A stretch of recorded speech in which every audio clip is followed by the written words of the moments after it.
Fajri, pasien obesitas 300 kg asal Tangerang meninggal dunia di RSCM.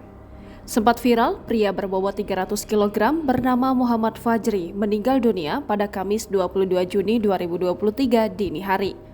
Fajri meninggal dunia saat dirawat di Rumah Sakit Cipto Mangunkusumo.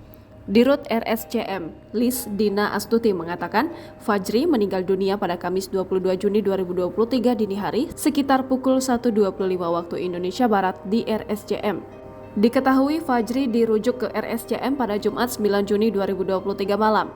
Saat datang ke RSCM, kondisi Fajri mengalami sesak napas dan komplikasi yang beragam, mulai dari jantung, paru-paru hingga infeksi kulit. Karena itu dibutuhkan peralatan khusus serta ruangan tersendiri untuk merawat Fajri. Fajri sebelumnya dibawa ke Rumah Sakit Umum Daerah Kota Tangerang pada Kamis 5 Juni 2023 lalu. Proses evakuasi Fajri pun cukup rumit. Petugas dari Badan Penanggulangan Bencana Daerah dan Pemadam Kebakaran menggunakan bantuan alat berat forklift. Petugas juga terpaksa membongkar pintu rumah agar Fajri bisa dikeluarkan. Direktur Utama RSUD Kota Tangerang, Tati Damayanti mengatakan, pihaknya sudah membuat tim yang terdiri atas 10 dokter, yakni dokter spesialis bedah, penyakit dalam, ortopedi, kulit, gizi klinis, patologi, anestesi, dan radiologi. Namun, mereka harus merujuk Fajri ke RSCM karena peralatan terbatas.